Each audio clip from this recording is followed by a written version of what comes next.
امام حسین کی شہادت کے بعد جب آل رسول کو قید کر کے امام حسین کے سر کو کاٹ کے نیزے پہ بلند کر کے شام کی طرف لے جایا گیا تو جہاں جہاں سے یزید کا قافلہ گزر رہا تھا لوگ پوچھ رہے تھے کہ یہ کس کا سر ہے اور یہ بیبیاں کون ہیں۔ جس کو بھی معلوم ہو کہ یہ رسول اللہ کا خاندان ہے تو ہر کوئی دل ہی دل میں ان ظالموں پہ لعنت کرتا رہا اور کوشش یہ تھی کہ یہ لعین ہمارے شہر نہ رکے۔ تو ویسے ہی چلتے چلتے جب یزید کا قافلہ شہر کرتان تک پہنچا تو وہ لوگ پہلے سے ہی باخبر ہو چکے تھے کہ فوج یزید نے اللہ کے رسول کے نواسے کو قتل کیا ہے، آل محمد کو قید کیا ہے، تو انہوں نے اپنے شہر کے دروازے بند کیے ہوئے تھے۔ قافلہ شہر کے باہر رک گیا اور درخت کے سائے میں یزید کے سپاہی سونے لگے۔ جب رات ہونے لگی تو راہب قریب آتا ہے اور دیکھے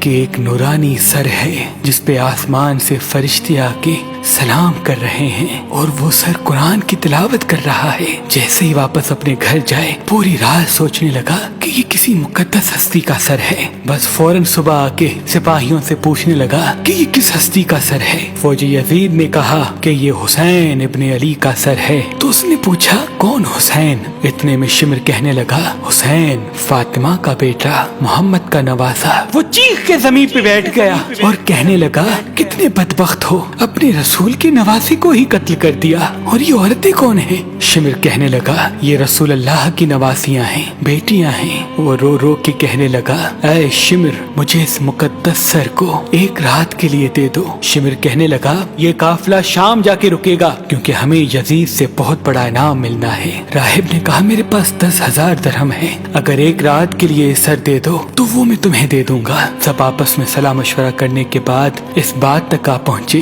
کہ ایک رات اور رکتے ہیں۔ بالآخر ان ظالموں کو 10,000 درہم دے کے راہب امام حسین علیہ السلام کا سر لے کے اپنے گھر آ گیا اور ایک پتھر پہ آ کے اس سر کو رکھا اور زاروں قطار رونے لگا۔ اتنے میں امام حسین علیہ السلام کے سر سے آواز آئی اے راہب یاد کر جب تو اولاد کی دعا کروانے کے لیے میرے نانا کے پاس آیا تھا اور تمہارے مقدر میں اولاد نہیں تھا، میں نے اللہ سے دعا کی، اللہ نے تجھے 7 بیٹے عطا کر دیے اور تم نے کہا تھا کہ ایک مرتبہ میرے گھر آنا۔ اے راہب آج میں حسین تیرے گھر آ ہی گیا۔ بس جیسے ہی امام حسین کے سر سے یہ آواز سنی راہب زور زور سے رونے لگا اور کہنے لگا اے میرے آقا حسین مجھے معاف کیجیے گا، اگر مجھے معلوم ہوتا تو میں بھی آپ کے قدموں پہ قربان ہوتا۔ امام حسین نے فرمایا اے راہب اللہ کی مرضی یہ ہے کیونکہ اللہ کا دین میرے خون سے زندہ ہونا تھا۔ پوری رات وہ مولا حسین کے سر سے گفتگو کرنے لگا۔ جب صبح کا وقت قریب آیا تو راہب نے سوچا کہ میں مولا حسین کا سر واپس کیسے کروں۔ تاریخ نے لکھا وہ جو 7 بیٹے امام حسین کی دعا سے ملے تھے ان میں سے ایک بیٹے کا سر قلم کر کے شمر کے پاس لے گیا۔ شمر نے جیسے ہی سر کھول کے دیکھا تو کہنے لگا یہ حسین کا سر نہیں۔ وہ واپس آیا، دوسرے بیٹے کا سر قلم کیا، انہوں نے وہ دیکھا، پھر کہا یہ حسین کا سر نہیں۔ ایسے کرتے کرتے راہب نے امام حسین کے عشق میں اپنے 7 بیٹے قربان کر دیے۔ جب آخری بیٹے کا سر شمر نے دیکھ کے یہ کہہ دیا کہ اے راہب تو وعدہ خلافی کر رہا ہے، اگر حسین کا سر نہیں دیا تو ہم تیرے پورے خاندان کو قتل کر دیں گے۔ بس جیسے ہی واپس اپنے گھر پہنچا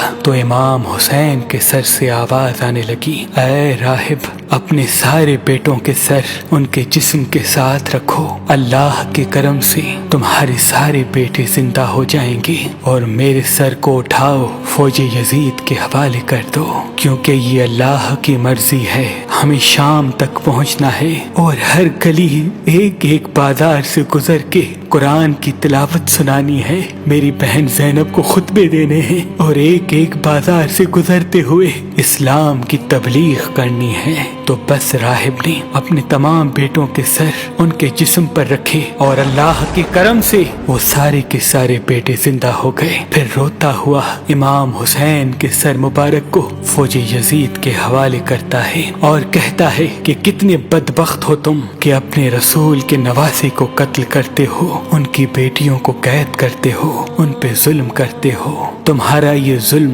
قیامت تک تمہارے لیے لعنت بن جائے گا۔ آج بھی اس پتھر سے خون نکلتا ہے جس پتھر پہ امام حسین علیہ السلام کے سر مبارک کو رکھا گیا، کیونکہ شہید کبھی مرتا نہیں اور خون ناحق کبھی چھپتا نہیں، خون ناحق کبھی چھپتا نہیں۔